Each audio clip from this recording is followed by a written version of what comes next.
Start किया था कि कुछ कंडीशंस रखी थी कि अगर आप सुन पाओगे तो ये मतलब बहुत ही बड़ा परिवर्तन आएगा। क्योंकि सुन पाने में दो चीज़ें बाधा होती है। एक तो हमारे पूर्वाग्रह होते हैं, पहले से बहुत सारी चीज़ें मान ली होती है और उसी से हम देखते हैं।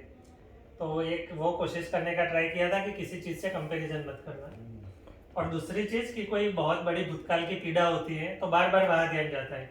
यहाँ कोई टॉपिक चलता है, उसके रिलेटेड हमारा भूतकाल का कोई दुख है तो बार बार वहाँ ध्यान जाता है, तो कुछ चीज़ें मिस हो जाती है। तो वो भी लिख देने बोला था, ताकि हम लिख देते हैं तो थोड़ा आराम में आ जाते हैं। तो ऐसे स्टार्ट किया था। और बहुत सारा शुरुआत में क्या वो सोसाइटी में कहाँ चीज़ें मिस हो रही है। मतलब अभी तक साइंस ने बहुत तरक्की की, सुविधा में वो चीज़ें बताई, अध्यात्म में भी बहुत सारी कोशिश की एक अच्छे आचरण को लाने की। लेकिन अब जो बाकी बचा वो पूरा करने की हम जर्नी शुरू करेंगे, ऐसे शुरू किया था। तो पहले शुरू किया था कि जिंदा रहना और जीना। तो क्या इसमें अंतर है? तो हम जिंदा रहने को ही जीना मान रहे थे, तो वो चीज़ एक निकल के आएगी कि स्वयं में विश्वास पूर्वक जीना ही जीना होता है। तो जीना में भाव वाला चीज़ है, भाव और विचार वाली जो दुनिया है वो जीना की दुनिया है। जिंदा रहना मतलब जो जीव अवस्था में रहता है, पशुओं की अवस्था में, कि उनको उतने से तृप्ति हो जाती है। एक किसी भी जीव अवस्था का कोई भी प्राणी ले लो तो उसको वो जिंदा रहने के लिए उसको जो भी मिल जाता है खाने का या रहने का, तो उससे वो पूर्ण तृप्त होता है। बट इंसान तृप्ति नहीं हुआ, तो इसका मतलब है कि इंसान को कुछ और भी चाहिए। तो क्या चाहिए? फिर उसकी शोध शुरू किया।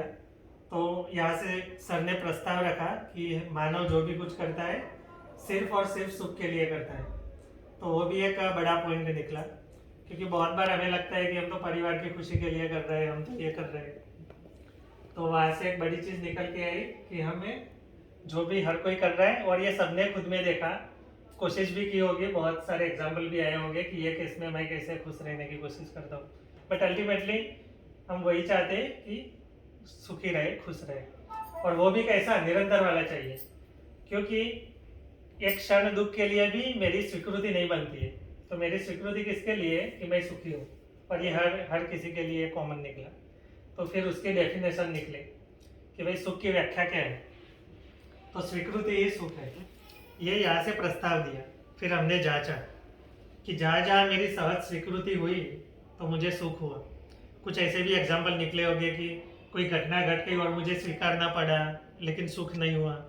बट स्वीकारना पड़ा और सहज स्वीकृत होना, स्वीकारना पड़ा मतलब आप स्वीकार नहीं पाए ना, इसलिए स्वीकारना पड़ा, वरना सहज स्वीकृति होती है। तो वो सुख हो गया। अब स्वीकृति किसकी होती है वहाँ पर आए, तो वो भी हमने प्रस्ताव दिया कि व्यवस्था की स्वीकृति होती है। सबने अपने अपने में देखा क्या, जहाँ भी व्यवस्था के अर्थ में गति होती है तो उसकी स्वीकृति रहती है। तो वो चीज़ है। और कोई भी चीज़ हमें समझ में आती है तो स्वीकृति रहती है। कोई भी चीज़ ऐसी है कि हमें समझ में नहीं आती तो वहाँ पे हम कंफ्यूजन स्टेट में होते हैं। तो वो कंफ्यूजन ही अंतर्विरोध है। अंतर्विरोध भी की शायद बात हुई होगी कि अंतर्विरोध से मुक्त हो जाना ही सुख है। समाधान से क्या होता है? हम अंतर्विरोध से मुक्त हो जाते हैं, कोई कंफ्यूजन नहीं रह जाता, क्यों जीना कैसे जीना क्लियर हो जाता है। तो इसलिए दो क्वेश्चन आए कि अगर सुखपूर्वक जीना है तो क्यों जीना कैसे जीना क्लियर हो गया तो हम सुखपूर्वक जी सकते हैं। क्यों जीना में ये निकला था, सुखपूर्वक जीना है। कैसे जीना? तो व्यवस्था में भागीदारी की बात आई।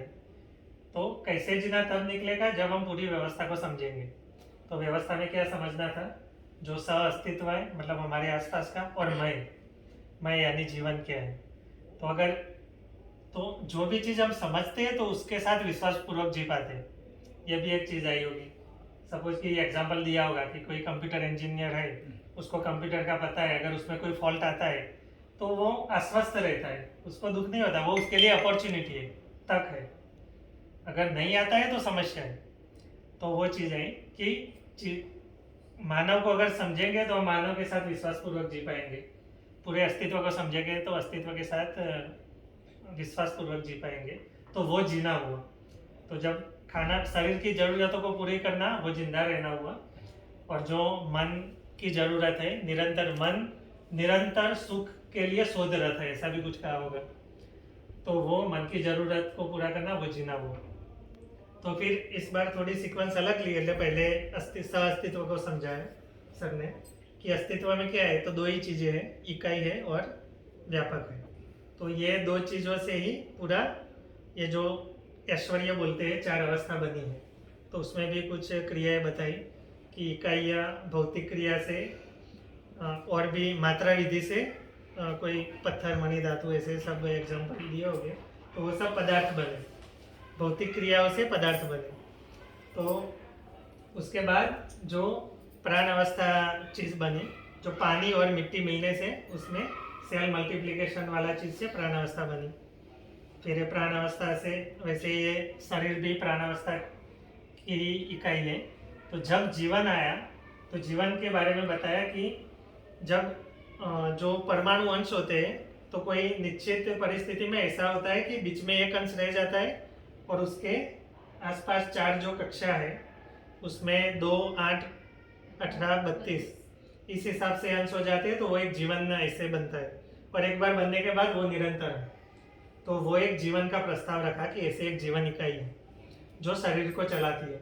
और वो कैसे शरीर को चलाती है तो वो भी कुछ चीज़ें बता दी, जो विकसित मस्तिष्क को और चेक करना है तो वो अगर रिस्पॉन्ड करता है तो वो उसमें जीवन है।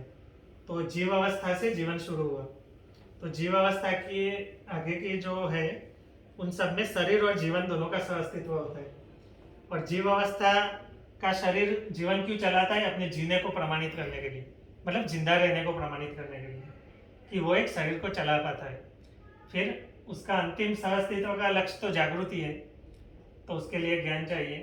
तो फिर जीवन मानव शरीर को चलाता है। तो इसलिए मानव जिंदा रहने के बाद भी कभी तृप्त नहीं होता। जब तक ज्ञान पूर्ति नहीं होगी, ये बुद्धि भर नहीं जाती, तब तक तृप्ति